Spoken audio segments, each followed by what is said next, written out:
Bonjour, cette vidéo pour donner quelques explications au sujet du chapitre 15, variable aléatoire densité uniforme, qui est un chapitre facile si vous avez bien compris le chapitre 14 précédent. J'ai fait 3 vidéos là-dessus, donc ça devrait plus vous poser de problème. Alors je donne un exemple, l'exemple suivant. Bon, Monsieur Smith, laitier de son état, livre le lait tous les matins chez Miss Marple, la détective bien connue. Constatation 1, Monsieur Smith passe toujours entre 7h et 7h30, jamais avant, jamais après. Constatation 2, si I et J sont deux intervalles de temps de même durée, alors il est aussi probable que Monsieur Smith passe au cours de l'intervalle I qu'au cours de l'intervalle J. Je vous donne un exemple, il est aussi probable que Monsieur Smith passe entre 7h14 et 7h21 qu'entre 7h19 et 7h26 pour une bonne raison, c'est que ces deux intervalles ont la même durée, à savoir 7 minutes, 21-14 et 26-19. On note X l'écart en minutes qui sépare 7 heures de l'heure de passage de Monsieur Smith chez Miss Marple. Par exemple, si Monsieur Smith passe à 7h19, eh bien on a X égale 19 en minutes. Alors, ces deux constatations nous incitent à considérer que X suit une loi qui est nulle en dehors de 0,30. Pour une bonne raison, c'est que M. Smith ne passe jamais avant 7 heures ni jamais après 7h30 et constante sur l'intervalle 0,30. Et d'autre part, comme l'intégrale de moins l'infini à plus infini de U de t dt vaut 1, eh bien, la valeur constante de U sur l'intervalle 0,30 est nécessairement égale à 1/30e, puisque la longueur de l'intervalle, l'amplitude de l'intervalle 0,30, eh bien c'est justement 30, et 30 fois 1/30e, c'est précisément égal à 1. Donc voici ce que c'est que la fonction U de t, loi de densité, et la fonction de répartition de la variable x, c'est-à-dire, je vous le rappelle, la fonction f de x définie par l'intégrale de moins l'infini à x de U de t dt, eh bien, c'est alors cette fonction-là.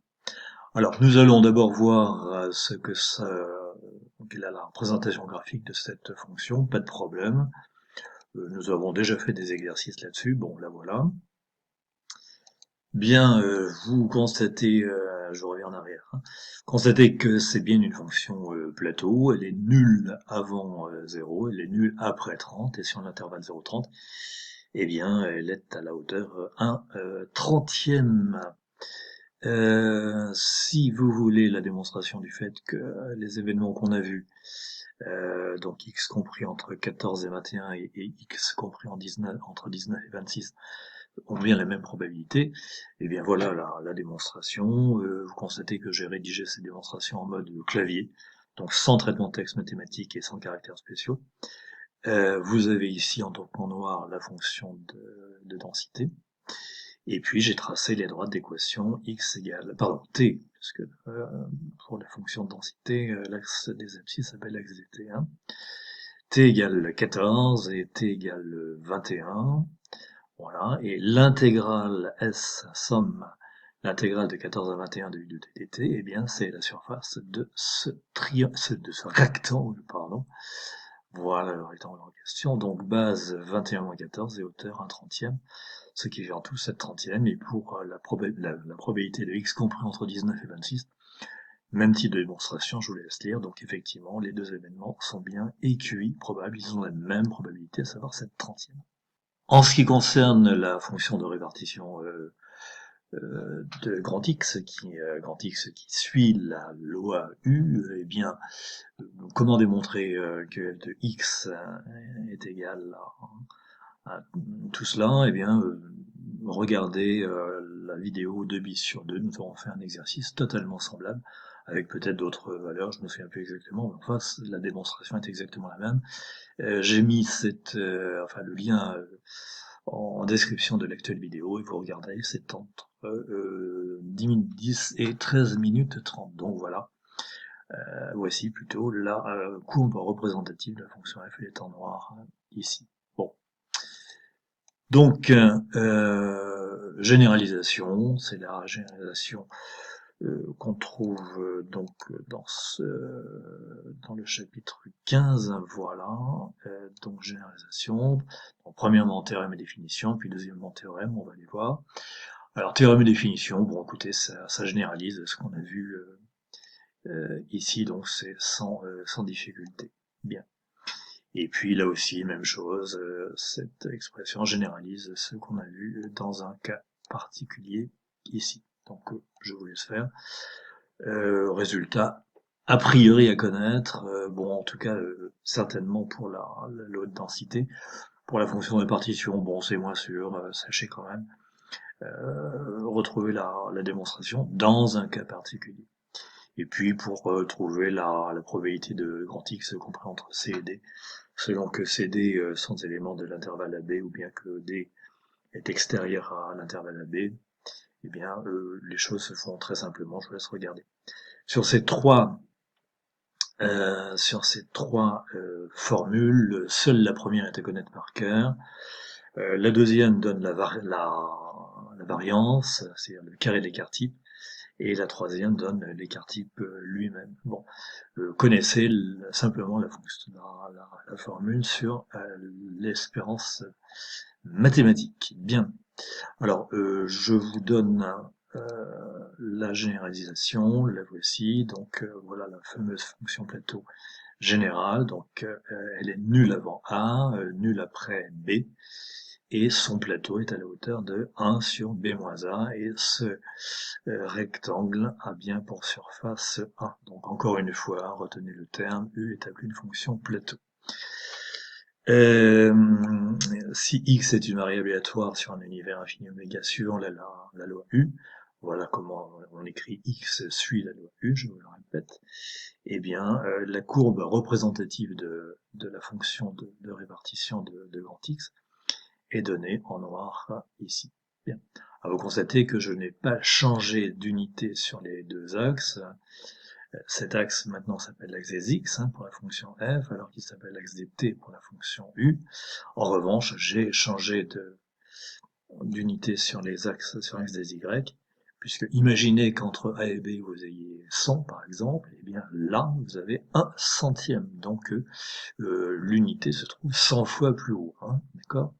Alors que là l'unité se trouve ici, sur l'axe des y. Bien.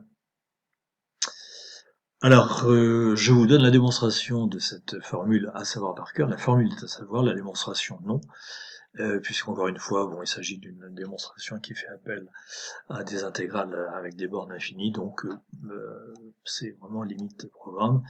Je vous ai donné cette démonstration qui ne présente ici aucune difficulté pour une bonne raison, c'est que en fait l'intégrale de moins l'infini à plus l'infini se réduit à une fonction, à une intégrale, pardon, entre des bornes finies, puisque la fonction u, fonction de densité, loi de densité, est nulle en dehors de l'intervalle AB. Bon, je vous laisse regarder cette démonstration, il n'y a aucun problème. Je vous rappelle que cette expression signifie que je prends la fonction t2 sur 2 entre a et b. Donc en écriture mathématique standard, a serait la borne inférieure et b la borne supérieure. Donc je recommence par remplacer t par la borne du haut, b, et ensuite je remplace t par la borne du bas, à savoir a. Bon, ce qui me donne ceci, pas de difficulté. Ensuite, eh bien, l'espérance mathématique de grand X, à savoir a plus b sur 2, est la valeur moyenne de la fonction X qui suit la loi U. Je vous donne une illustration intuitive. Imaginez une machine qui lance un très grand nombre de fléchettes sur une cible constitué par le rectangle de base AB et de hauteur 0, 1 sur B-1, autrement dit, ce rectangle-là. Voilà, bien. Donc ce rectangle, là, on est bien d'accord. Voilà, d'accord. Alors, la machine est réglée de telle sorte que chacune des fléchettes qu'elle lance atteint toujours la cible, donc il n'y a jamais de hors-cible, la fléchette n'arrive jamais ici, ici, ici ou ici, elle arrive toujours sur le rectangle que je redessine ici. Et deuxième réglage, étant donné deux rectangles inclus dans la cible, s'ils ont même surface, alors ils ont la même probabilité d'être atteints. Je vous ai dessiné ici 4 rectangles de même surface. Alors j'ai pris des rectangles exactement de même hauteur et de même largeur, mais si j'avais pris des rectangles de hauteur ou de largeur différentes, mais de même surface, ça aurait été exactement la même chose.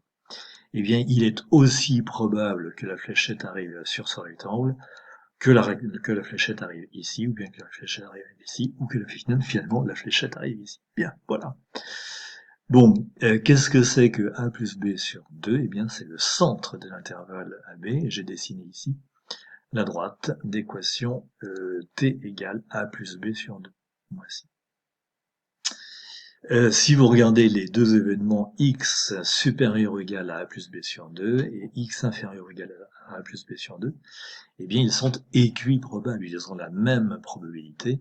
Il est aussi probable que la fléchette arrive sur le rectangle de gauche, sur le demi-rectangle de gauche, que sur le demi-rectangle de droite. Et cette probabilité commune, eh bien c'est 1/2. Vous avez une chance sur 2 qu'elle arrive à droite et une chance sur 2 qu'elle arrive à gauche de la droite d'équation t égale a plus b sur 2. Autrement dit, la valeur moyenne de x, eh bien, c'est a plus b sur 2. Alors on est bien d'accord sur ce que représente grand X.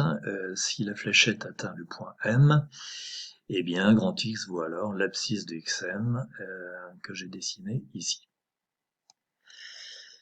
Bien, je vous ai donné la démonstration de espérance de x2 égale cette expression qui, encore une fois, n'est pas à connaître par cœur, loin de là.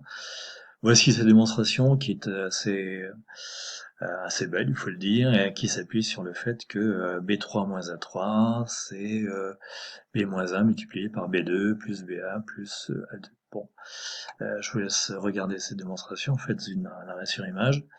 Et puis la démonstration sur la variance qui elle aussi est assez jolie. Voici cette démonstration. Je vous la laisse lire. Vous vous souvenez que var de x, eh bien c'est l'espérance du carré moins le carré de l'espérance. Ce qu'on appelle la formule de Koenig. C'est pas la démonstration, la définition proprement dit, c'est une formule équivalente. Et puis vous allez voir que ça se simplifie très très bien, c'est magnifique, et on trouve finalement b-a carré sur 12. Et finalement, donc vous avez la dernière formule sur l'écart type, la voilà. Qu'est-ce que c'est que l'écart type? Eh bien, c'est la racine carrée de la variance. J'ai écrit la démonstration en style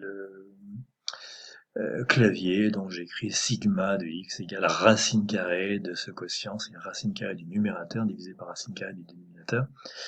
Racine carrée de b-a carré, c'est b-a pour une bonne raison, c'est que b-a est positif, sachant que b est supérieur ou égal à 1. Et puis racine carrée de 12, eh bien c'est 2 racine carrée de 3. Bien, nous allons voir un exercice type. Alors écoutez, je vous propose d'aller très vite sur les premières questions. Donc on va reprendre la fameuse tournée de Monsieur Smith. X suit la loi U uniforme sur l'intervalle 0,30. Je rappelle ce que c'est que U de t. Alors la courbe représentant la fonction U est en rouge sur les 4 graphiques. Vous avez ici le rectangle de hauteur 1/30 et de base 0,30, donc dans la surface vaut 1. Et puis première question, eh bien calculer la probabilité que Miss Marple livre Miss Marple entre 7h20 et 7h26, c'est le graphique numéro 1. Eh bien, on a déjà fait la démonstration à plusieurs reprises, c'est surface du rectangle gris divisé par surface du rectangle bleu. Bon, on est bien d'accord que le rectangle bleu, c'est tout ce rectangle-là. Hein. Bien, je vous laisse lire la démonstration, aucune difficulté, on a déjà fait plusieurs fois ce type de démonstration.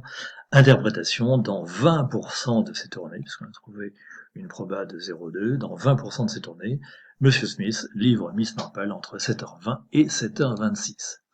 Bien, la deuxième question ne pose également aucun problème, je vous la laisse lire. On a déjà fait ce type de démonstration plusieurs fois. Et puis en revanche, bon, écoutez, la troisième question, là, on va réfléchir un petit peu. Il s'agit d'une proba conditionnelle, je vous rappelle la formule. Bon, je vous laisse lire la démonstration qui ne pose aucun problème. Et effectivement, écoutez, Miss Marple avait encore raison, donc tout à fait bien pour elle, encore un bon point. Voilà, 15 minutes pile, donc à très bientôt.